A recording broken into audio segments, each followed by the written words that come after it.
संधि प्रस्ताव लाया। तुमने शांति दूत का वध किया, मैंने शास्त्र से समझाने का प्रयास किया, तुमने शस्त्र उठाया। मैं प्रेम लाया था, तुमने युद्ध की मांग की। तुम्हें युद्ध चाहिए जरासंध, तो लो, मैं तुम्हें युद्ध देता हूं।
युद्ध भी दंड भी प्रहार भी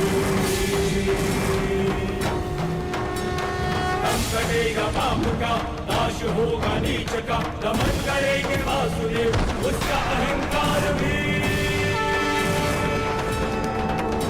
रथ चक्र के प्रहार से विनाश हुंकार से क्रोध अग्नि कृष्ण की करेगी पाप का दलन।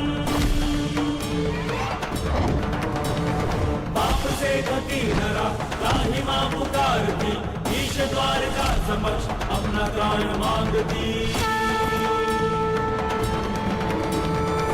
नरा गुरेंगे त्राण रच के एक नौ विधान, भूमि चाई करके पाप को सजेगी आरती। भूमि चाई करके पाप को सजेगी आरती।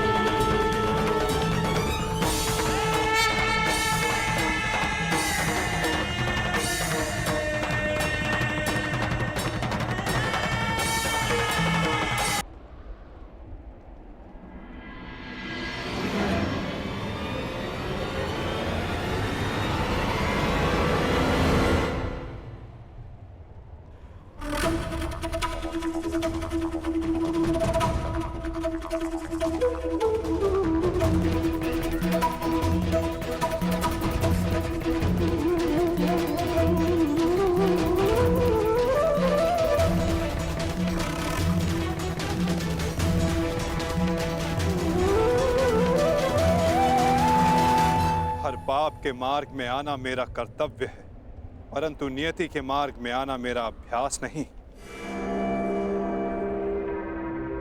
तुम्हारी मृत्यु किसी और के हाथों लिखी है जरासंध, इसलिए आज मैं तुम्हें पुनः जीवन दान देता हूं।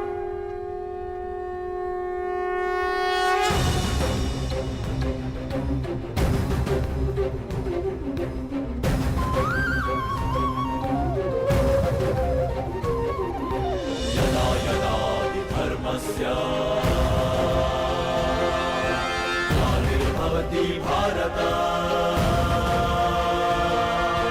अभ्युत्थानम् अधर्मस्य तदात्मानं सृजाम्यहम्।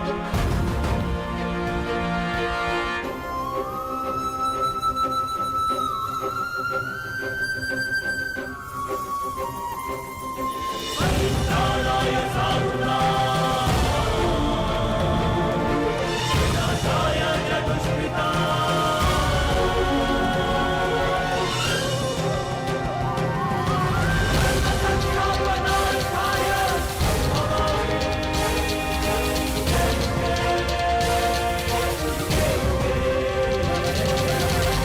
क्या हुआ? युद्ध में सम्मिलित होने आए थे ना? युद्ध नहीं किया? आपने मुझे विकल्प चुनने को कहा, परंतु अवसर नहीं दिया। अब अनुभव हुआ कि मुझे यहां युद्ध में सम्मिलित होने के लिए नहीं, युद्ध का साक्षी बनने के लिए लाया गया था।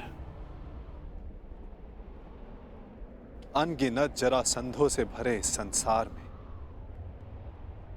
एक कर्ण से वार्तालाप करके अच्छा लगा। तुम अब भी भ्रम के पार देख सकते हो कर्ण।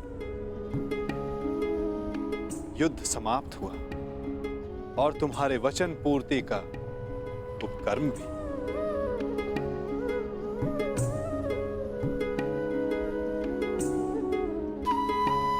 तो प्रस्थान करें?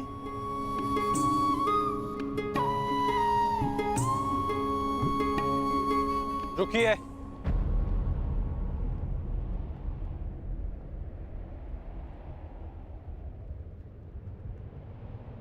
वासुदेव,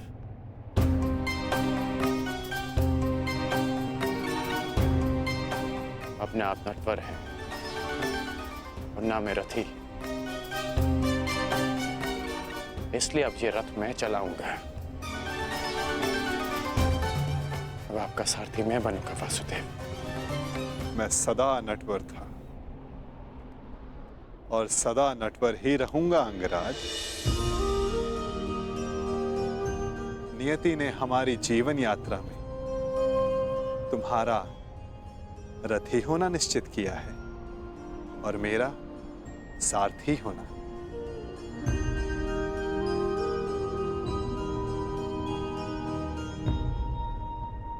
जो मन में है कह डालिए अंगराज।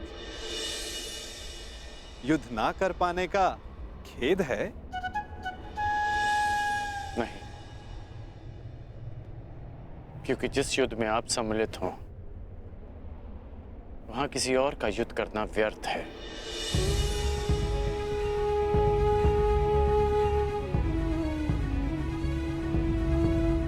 नियति के चक्र को कौन समझ पाया है कर्ण?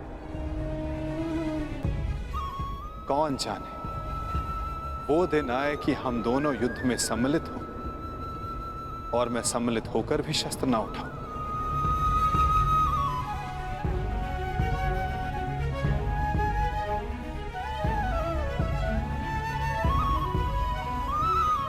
अरे अरे, इतना गंभीर क्यों हो गए?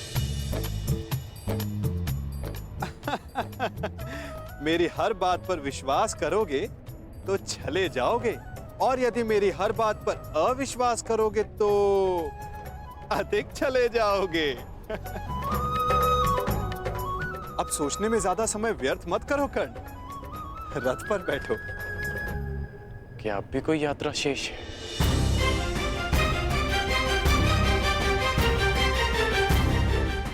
यात्रा तो अनावृत नियम है कर्ण। तुम्हारी मगध की यात्रा समाप्त हुई, हो सकता है कहीं और किसी नई यात्रा का प्रारंभ करने जा रहे हैं।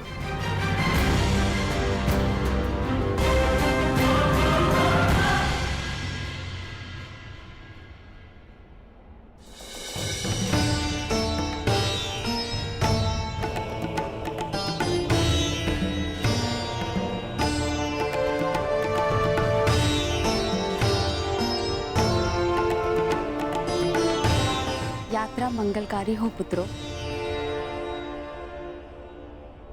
हाँ युवराज, तुम्हारी कीर्ति की अग्नि से वारणावत की हर दिशा प्रकाशित हो।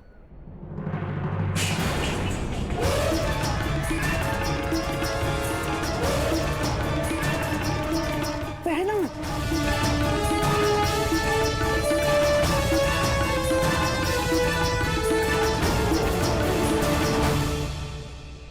ये तो अपशगुन है। यात्रा प्रारंभ करने से पूर्व आरती की थाली गिरना, यह अशुभ संकेत है। मुझे लगता है कि आप लोगों को ये यात्रा स्थगित कर देनी चाहिए।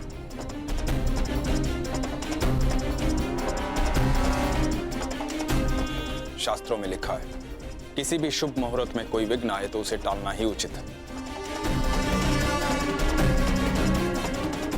भ्राता विदुर कह रहे हैं तो यात्रा स्थगित ही कर देनी चाहिए।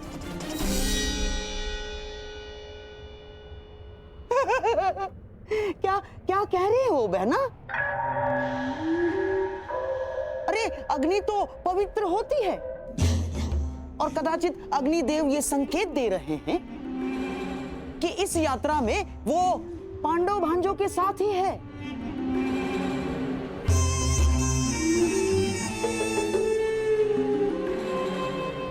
परंतु महामंत्री, आप तो स्वयं नीति कुशल हैं। वारणावतवासी युवराज युधिष्ठिर की प्रजा है और वहां उनके और बहन कुंती के सत्कार में विशेष प्रबंध कर दिए गए हैं। और अब यदि ये यात्रा स्थगित हुई तो न केवल प्रजा का उत्साह भंग होगा, बल्कि प्रजा में यह संदेश भी जाएगा कि युवराज युधिष्ठिर केवल एक अपशकुन के भय से अपने कर्तव्य से पीछे हट गए ना।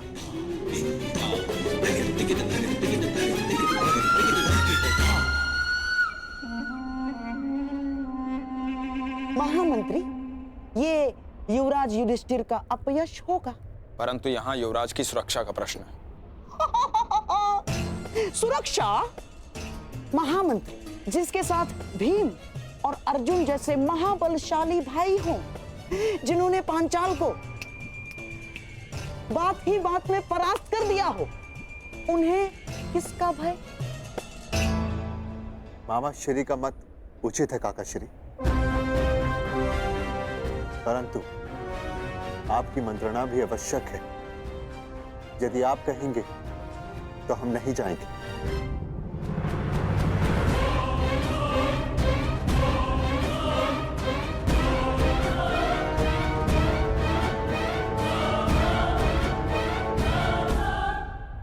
क्या आज्ञा है काका श्री? ठीक है युवराज, आप प्रस्थान करें।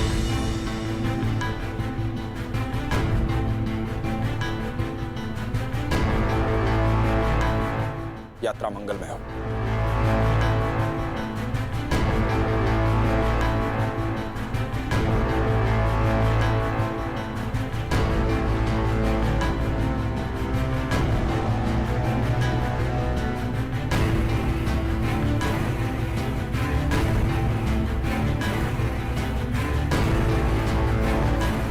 चलिए माता श्री।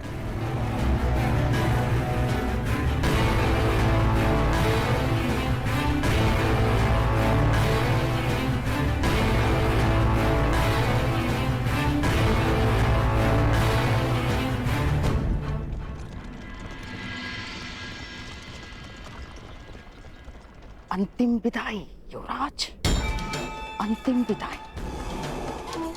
अब कदाचित हस्तिनापुर तुम्हारा मुख कभी न देख पाए।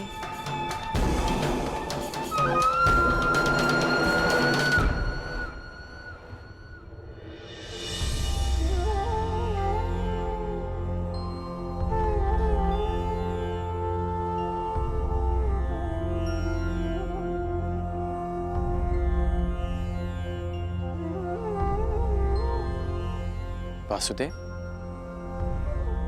अभी आपने कहा कि दूसरी यात्रा प्रारंभ हो रही है, तो फिर आप बीच में क्यों रुक गए?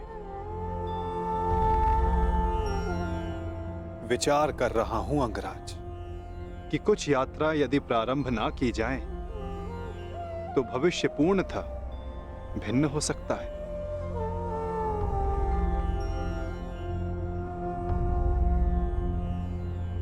मैं आपकी ये पहेली भी समझ नहीं पाया।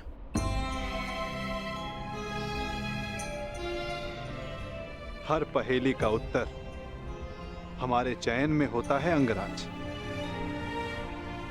और भविष्य चयन पर निर्भर करता है। जीवन जीने के सदैव दो विकल्प होते हैं। एक विकल्प होता है इस पाषाण खंड की भांति, जो अपने अहंकार, अपने हट अपनी जड़ता के बोझ के कारण भारी और कठोर हो जाता है। जो ना अपना चुना हुआ मार्ग बदलता है और ना ही अपने विचार, उसका प्रारब्ध इस पाषाण खंड की तरह होता है।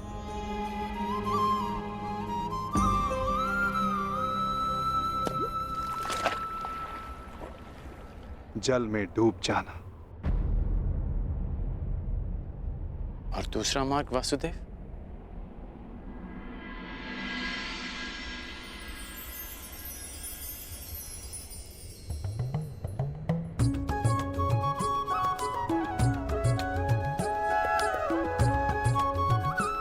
भक्ति मार्ग, इस मोर पंख की भांति हल्का, जो वायु के वेग में बहता है।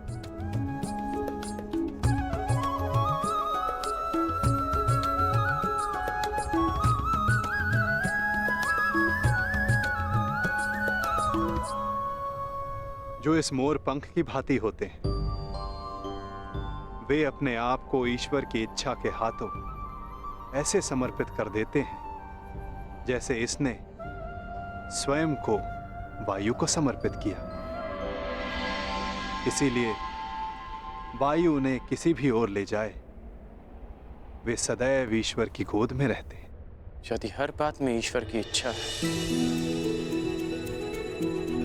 और प्रकृति भी ईश्वर की गोद है, तो ये पाषाण ईश्वर की गोद में ही गया है। तो इस प्रकार तो ये दोनों मार्ग एक ही हुए ना वासुदेव? पाषाण हो या पंख, वायु के साथ बहें या जल में मग्न हो जाएं, रहना तो ईश्वर के साथ ही है।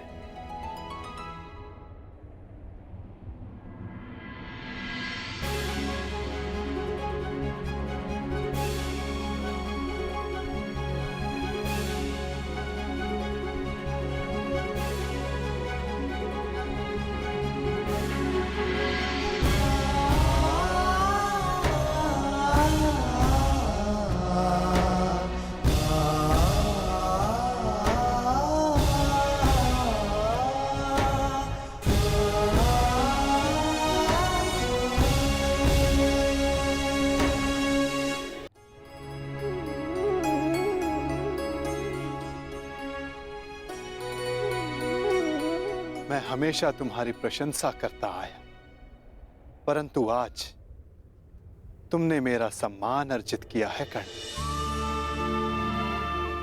तुमने वो समझ लिया जिसका ज्ञान पाने में ऋषि मुनि अपना सारा जीवन बिता देते हैं। कोई पाषाण खंड नहीं, कोई मोर पंख नहीं। यदि कुछ महत्वपूर्ण है तो कर्म और कर्म के परिणाम। कुछ महत्वपूर्ण है तो हमारा चुना हुआ मार्ग।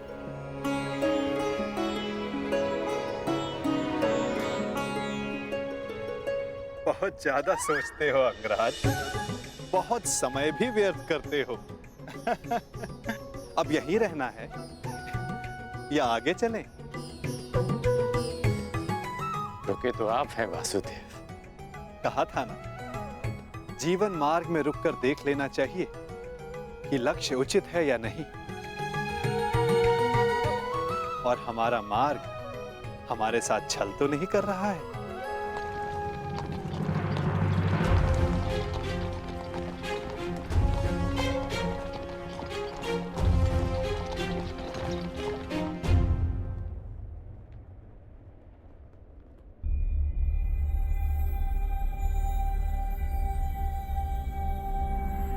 ये दो रथ क्यों वासुदेव? क्योंकि यहां से दो मार्ग जाते हैं कर्ण, एक हस्तिनापुर को और दूसरा पांचाल को। ये दो रथ क्यों वासुदेव? क्योंकि यहां से दो मार्ग जाते हैं कर्ण, एक हस्तिनापुर को और दूसरा पांचाल को। तो अचानक आप पांचाल जा रहे हैं? कहीं इसका संबंध पाषाण खंड और मोरपंख के चुनाव से तो नहीं? नहीं कर, आवश्यक नहीं कि हम केवल पाषाण खंड या मोरपंख ही हों। कभी कभी कर्म के साथ साथ निमित्त भी महत्वपूर्ण होता है। हम में से कुछ पाषाण पानी के लिए निमित्त होते हैं, मोरपंख के लिए वायु का, और निर्माण के लिए अग्नि का। निर्माण के लिए अग्नि का? परंतु अग्नि तो सब भस्म कर देती है। हाँ, परंतु यही अग्नि पवित्र भी करती है अंगराज। और ऐसी ही एक अग्नि का साक्षी बनने जा रहा हूं मैं, जो एक पिता के मन में उत्पन्न हुई। वो अग्नि जो एक दिन सब पवित्र कर देगी।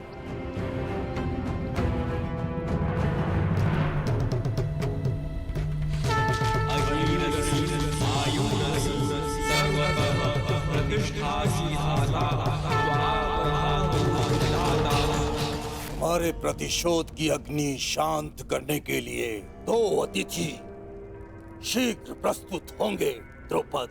मैं भी उनके स्वागत के लिए आतुर हूं।